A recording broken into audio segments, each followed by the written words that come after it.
అదిగో కడపూర ధ్వని మ్రోగు వేళాయను,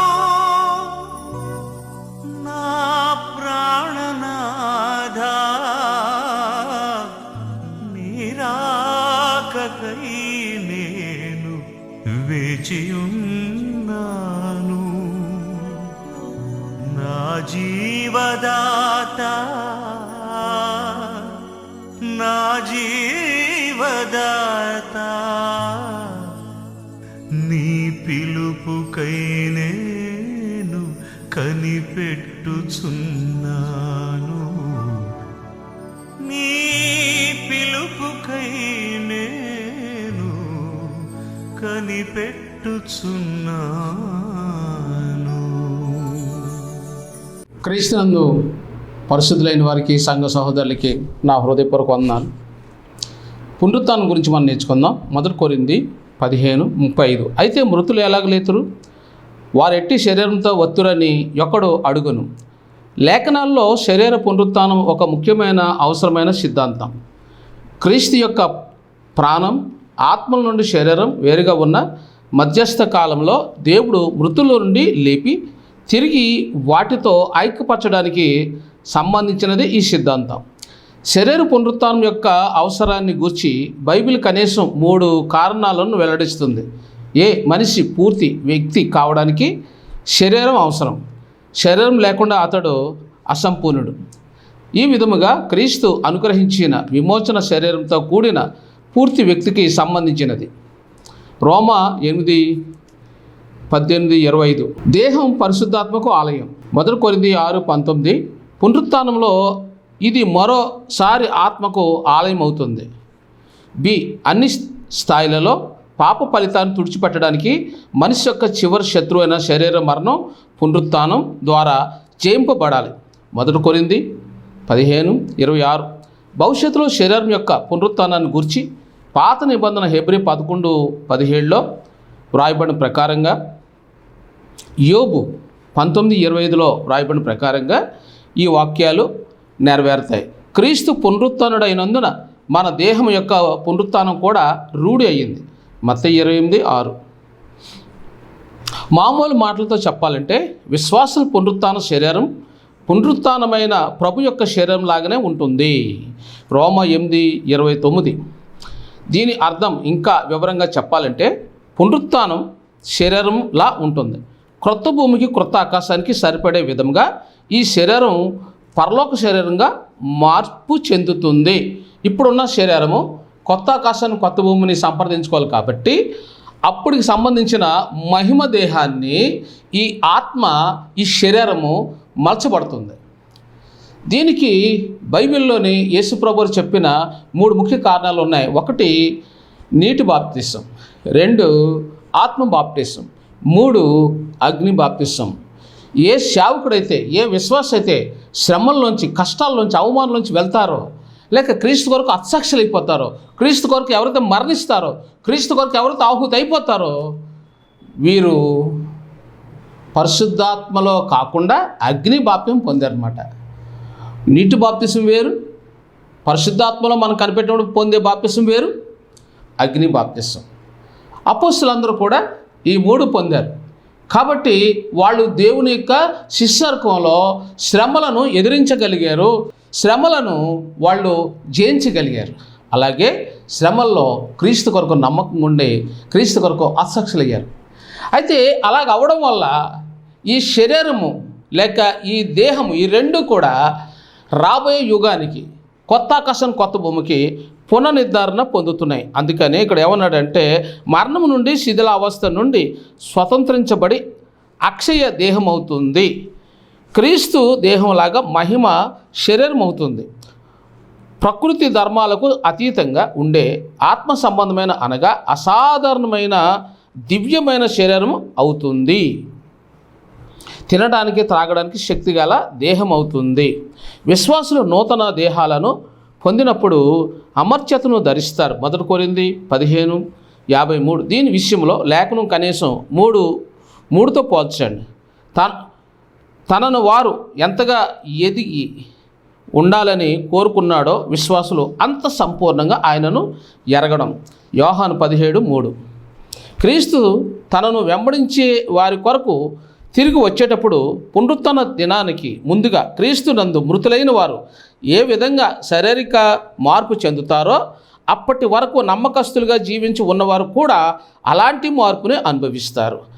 అప్పటికి మృతులైన తిరిగి లేచిన వారికి ఇవ్వబడిన శరీరాలు వంటి శరీరాలు వీరు కూడా పొందుతారు. వీరి శారీరక మరణాన్ని ఎన్నటికీ అనుభవించరు.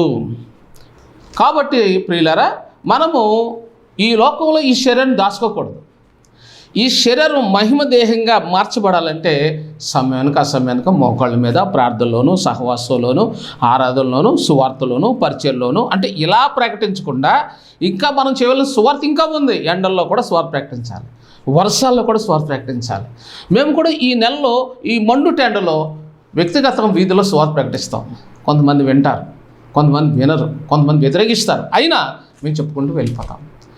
కాబట్టి దీని తర్వాత ఒక విషయం దాగుంది, మరణం. యోబు గ్రంథం 19వ అధ్యాయం 25వ 26వ వచనం. నా విమోచకుడు సజీవుడనియు తర్వాత ఆయన భూమి మీద నిలిచిననియు నేను ఎరుగుదును. అలాగున నా చర్మం చీకిపోయిన తర్వాత శరీరంతో నేను దేవుని చూచేదను. యోబు కూడా అంటున్నాడు, అప్పటికి ఇంకా ధర్మశాస్త్రం లేదు, అప్పటికి ఇంకా క్రీస్తు రాలేదు. యోబు అబ్రహం కాలంలో ఉన్నాడు, కానీ ఎంత విశ్వాసం కలిగి ఉన్నాడు.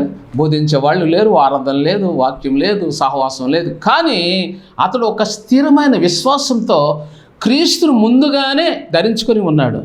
అతను ఏమంటున్నాడు, మానవులంతా విశ్వాసులైనా అవిశ్వాసులైనా మరణానికి లోనైన వారే. అయితే లేఖనంలో మరణం అనే పదానికి ఒకటి కంటే ఎక్కువ అర్థాలు ఉన్నాయి. మరణం యొక్క వేరువేరు భావాలలో విశ్వాసకు ఉన్న సంబంధాన్ని అర్థం చేసుకోవడం చాలా ప్రాముఖ్యం. పాపానికి ఫలితంగా మరణం, పాపం వలన మరణం ఈ లోకంలోకి ప్రవేశించిందని ఆదికాండం 2-3 అధ్యాయాలు బోధిస్తున్నాయి. మన ఆది తల్లిదండ్రులు నిరంతరం జీవించే సామర్థ్యంతో సృష్టింపబడ్డారు. వారు దేవుని ఆజ్ఞకు అవిధేయులైనందున పాపానికి శిక్ష అయిన మరణం అనే దానికి లోనయ్యారు. ఆదాము హవ్వలు భౌతికంగా మరణానికి లోనయ్యారు. దేవుడు ఏదైనా తోటలో జీవవృక్షాన్ని ఉంచి వారు దాని ఫలాలను భుజించడం ద్వారా ఎన్నటికీ మరణించకూడదని నిర్ణయించాడు. ఆదికాండం 2:9. కానీ ఆదాము హవ్వలు ఎప్పుడైతే మంచి చెడుల తెలివినిచ్చే వృక్ష ఫలాలు తిన్నారో అప్పుడు దేవుడు వారితో ఇలా అన్నాడు, అనగా నేల నుండి నువ్వు తీయబడితివి, నీవు మన్నే కనుక తిరిగి మన్నైపోతుంది. వారు ఆ ఫలాన్ని తిన్న రోజుని భౌతికంగా మరణించకపోయినా దేవుని ఆ శాప ఫలితంగా మరణం అనే నియమం క్రిందకి వచ్చారు. ఆదాము హవ్వలు భౌతికంగా కూడా మరణించారు. నిషేధింపబడిన ఆ వృక్ష ఫలాన్ని తిన్న రోజున అతడు నిత్యంగా మరణిస్తాడని దేవుడు ఆదామును హెచ్చరించాడు. ఆదికాండం 2:7. అది చాలా తీవ్రమైన హెచ్చరిక. ఆదాము అతని భార్య ఆ రోజునే భౌతికంగా మరణించకపోయినప్పటికీ వారు నైతికంగా మరణించారు. అంటే వారి స్వభావం పాపభూయిష్టమైపోయింది. అప్పటి నుండి జన్మించిన ప్రతి వ్యక్తి పాప స్వభావంతోనే జన్మించాడు. రోమా 8:5. దాని అర్థం ప్రతి ఒక్కడు దేవుని పట్ల ఇతరుల పట్ల ఏమాత్రం శ్రద్ధ లేకుండా అతని లేక ఆమె స్వంత స్వార్థపూరిత ప్రయోజనాలనే నెరవేర్చుకోవాలనే స్వాభావికమైన కోరికతో జన్మించారు. ఇక్కడ చూడండి, మరణం మనిషిని భౌతికమైన మరణానికి లోను చేసింది. నేలను దేవుడు శపించాడు. ఎప్పుడైతే ఈ నేలను శపించాడో ఇప్పుడు నేల కూడా దేవునికి మొరపెడుతుంది. రోమపత్రిక రోమా 8:18. మన ఎడలు ప్రత్యక్షం కాబో మహిమ ఎదుట ఇప్పటి కాలపు శ్రమలు ఎన్నతగిన కావని ఎంచుచున్నాను. దేవుని కుమారు ప్రత్యక్ష కొరకు సృష్టి మిగల ఆశతో తేరు చూచుచు కనిపెట్టుచున్నది. అనగా సృష్టి నాశనముకు లోనైన దాస్యంలో నుండి విడిపింపబడి దేవుని పిల్లలు పొందబో మహిమ గల స్వాతంత్రం పొందుతున్న నిరీక్షణ గలదే స్వేచ్ఛగా కాక దాన్ని లోపరచువాని వాని మూలముగా వ్యర్థపరచబడెను. సృష్టి యావత్తు ఇదివరకు ఏకక్రమంగా మూలుగుచ్చు ప్రసవేదన పడుచున్నదని ఎరుగుదము. అంతేకాదు ఆత్మ యొక్క ప్రథమ ఫలములు నొందిన మనము కూడా దత్తపుత్రం కొరకు అనగా మన దేహము యొక్క విమోచన కొరకు కనిపెట్టుచు మనలో మనము మూలుగుచున్నాము. ఎలయనగా మనము నిరీక్షణ కలిగిన వారమై రక్షింపబడితిమి. నిరీక్షింపబడినది కనబడినప్పుడు నిరీక్షణతో పని ఉండదు. తాను చూచుచున్న దాని కొరకు ఎవడు నిరీక్షించును? ప్రకృతి కూడా నేల ఆదాము కాలం నుంచి మూలుగుతూ ఉంది. ప్రభువా నువ్వు ఎప్పుడు వస్తావు? నీ రెండో రాకడ ఎప్పుడు? మొదటి రాకడలో నీ ప్రియమైన ప్రజలకు విమోచన ఇచ్చావు. ఇప్పుడు నువ్వు పునరుత్థానంలో తిరిగి లేచావు. అయితే నువ్వు ఎప్పుడు వస్తావు? 2000 సంవత్సరాలు గతించిపోయింది. నువ్వు రావా, నాకు విడుదల ఇవ్వని. ఈ నేల కూడా దేవుని అడుగు కోసం ఎదురు చూస్తుంది. ఆయన ఆకాశం నుంచి ఎప్పుడైతే వచ్చి భూమి మీద అడుగు పెడతాడో అంటే మొట్టమొదట తన ప్రజలను సంఘాన్ని తీసుకుని వెళ్ళాలి, మధ్యాకాశానికి వెళ్ళాలి. ఇది మొదటి ర్యాప్చర్. సెకండ్ ర్యాప్చర్ అంటే ఆయనే వచ్చి భూమి మీద అడుగు పెడతాడు. అప్పుడు ఈ నేల ప్రసవ వేదన తగ్గుతుంది. ఎందుకంటే నీతిమంతులు ఈ భూమి మీద అడుగు పెట్టినప్పుడు ఈ భూమి నెరలు విడిచి సారం చిలకరిస్తుంది. ఇప్పుడైతే నేలలో సారం లేదు. ఇప్పుడు మందుల చేత భూమిని పంటలు పండిస్తున్నారు. యేసుక్రీస్తు రెండో రాకడ రెండో ఘట్టంలో ఎప్పుడైతే నేల మీద అడుగు పెడతాడో అప్పుడు ఈ భూమి పునర్నిర్మాణం శక్తిని, బలాన్ని తీసుకుంటుంది. అప్పుడు తన ప్రియమైన ప్రజలకు సారవంతమైన ఆహారాన్ని అందిస్తుంది. అయితే దాని తర్వాత మరి ఇప్పుడు ర్యాప్చర్ ఎప్పుడైతే జరుగుతుందో, సంఘం ఎప్పుడైతే ఎత్తబడుతుందో అప్పుడు బైబిల్లోని ఈ వాక్యము ఖచ్చితంగా జరుగుతుంది. ప్రకటన గ్రంథం 11వ అధ్యాయము 12వ వచనం. అప్పుడు ఇక్కడికి ఎక్కి రండి, పరలోకం నుండి గొప్ప స్వరం తమతో చెప్పుట వారు విని మేఘారులే పరలోకమునకు ఆరోహణమేరి వారు పోవుచుండగా వారి శత్రువు వారిని చూచిరి. ఆ గడియలోనే గొప్ప భూకంపం కలిగినందున పట్టణంలో 10వ భాగం కూలిపోయేను. ఇక్కడ ఏలియా లేక హానోకు లేక ఇద్దరు ప్రవక్తలు ఈ భూమి మీదకి వస్తారు. వాళ్ళు వచ్చినప్పుడు వీళ్ళు ఏం చేస్తారు? 3.5 సంవత్సరాలు దేవుని కొరకు పని చేస్తారు. అప్పుడు శ్రమంలో ఉంటుంది మిగిలిన సంఘం.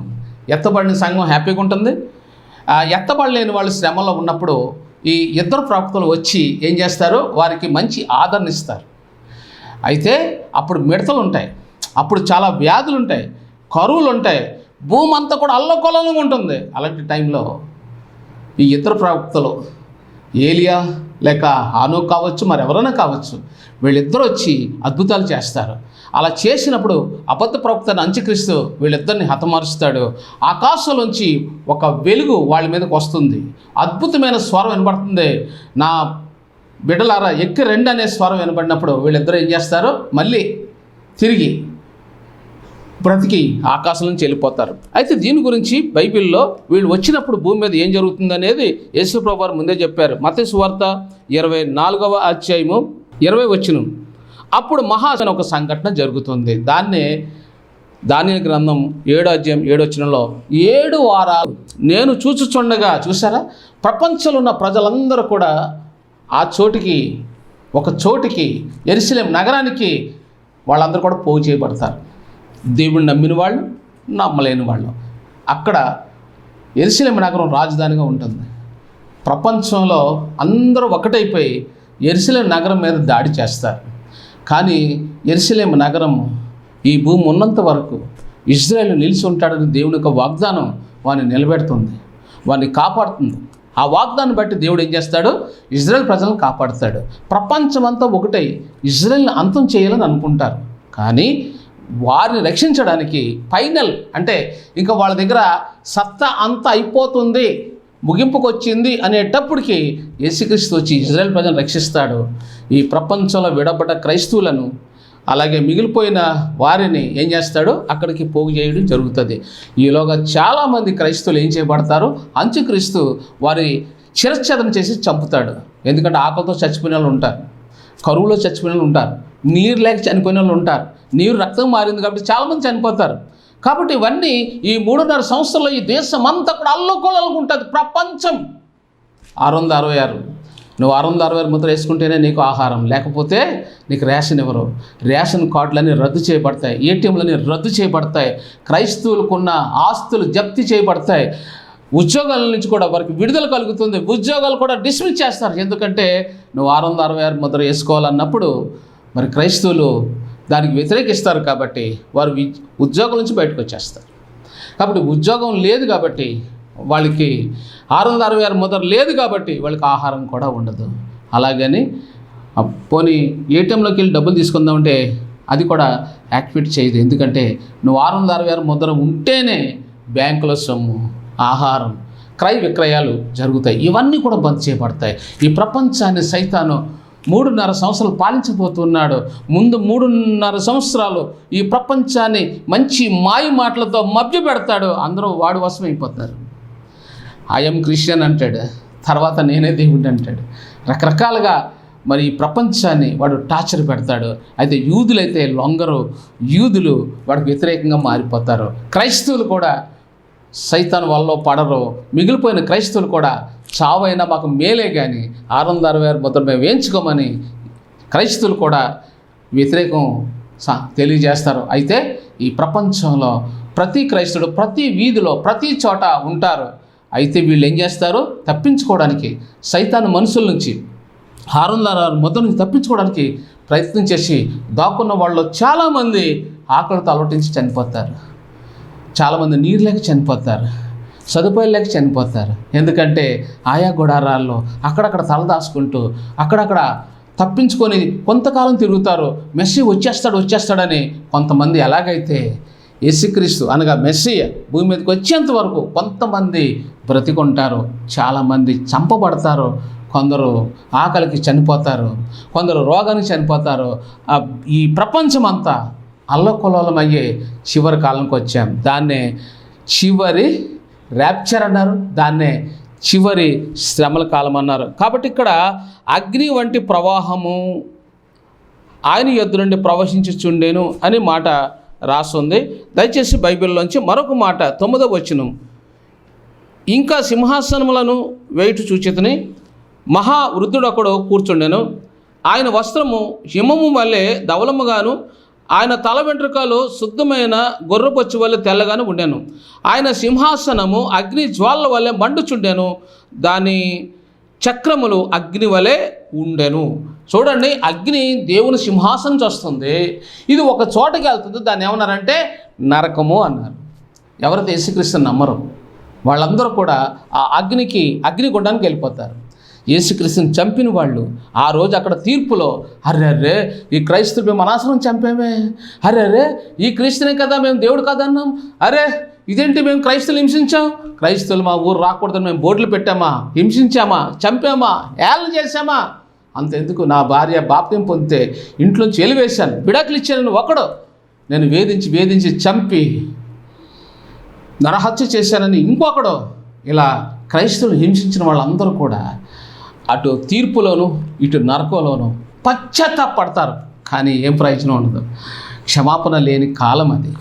కాబట్టి ఇప్పుడే వెలుగుంది, మారు మనసు పొందు, యేసుక్రీస్తుని సురక్షగా అంగీకరించు. యేసే మార్గం, సత్యం, జీవం. యేసులో తప్ప నీకు రక్షణ లేదు. ఎందుకంటే యేసు పునరుత్థానుడు ఎప్పుడైతే అయ్యాడో మరణం రద్దు చేయబడింది.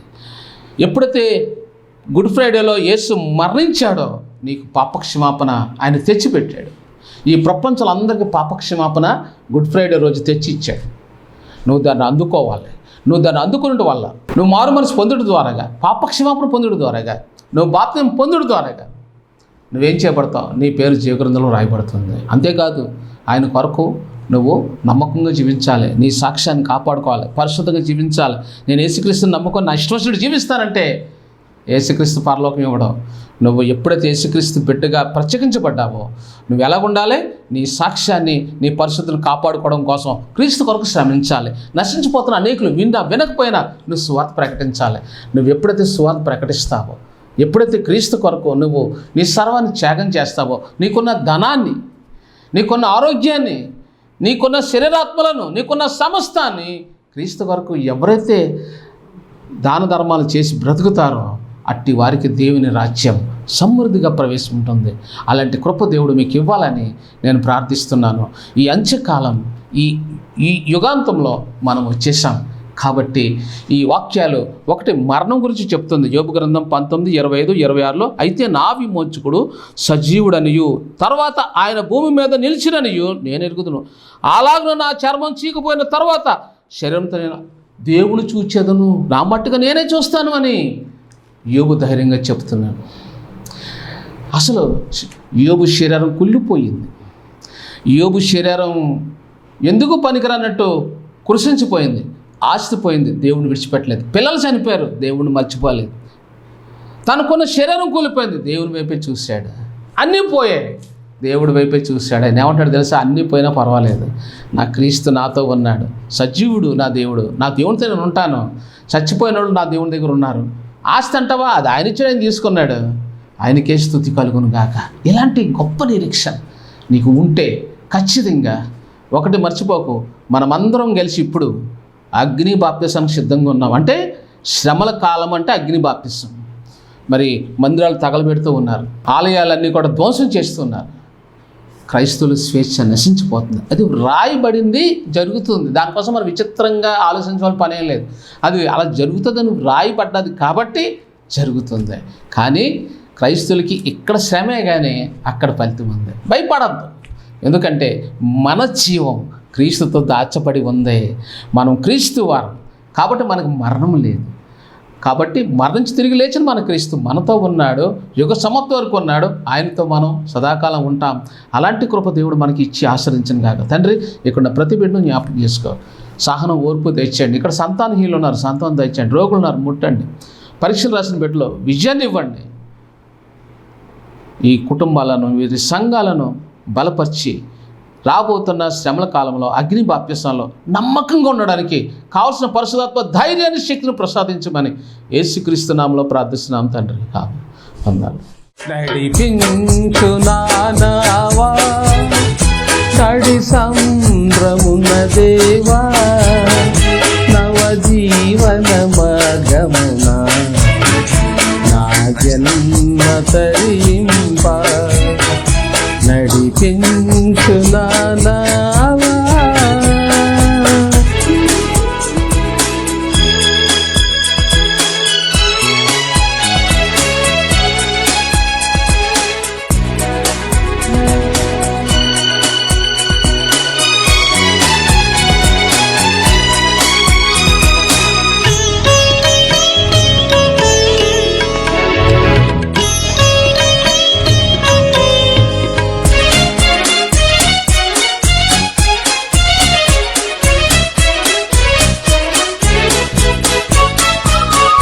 నా జీవిత తీరములో నా పజయ భారమున నలిగిన నా హృదయమును నడిపించుము లోతునకు.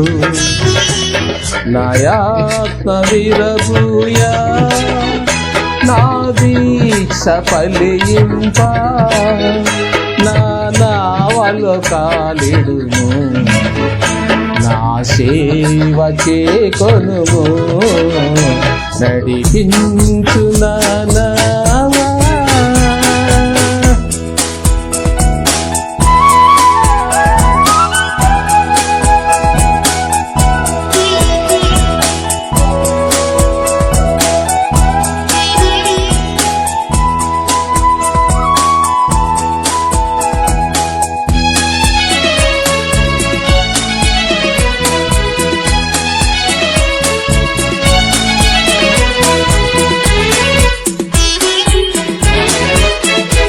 ప్రభు మార్గము విడచితిని ప్రార్థించుట మానితిని ప్రభు వాక్యము వదిలితిని పరమార్థము మరచితిని ప్రపంచ నటనలలో ప్రావీణ్యమును పొంది బలహీనుడనైకుడు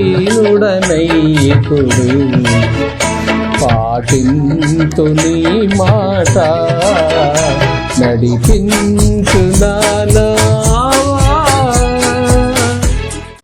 సిలువధారి నిన్ను పిలిచే మధుర భాషతో కలుషమెల్ల కడిగే ప్రభువు ఎంతో ప్రేమతో ఎంతో ప్రేమతో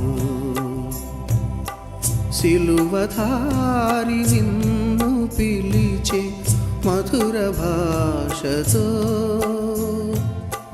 కలుషమెల్ల కడిగే ప్రభువు ఎంతో ప్రేమ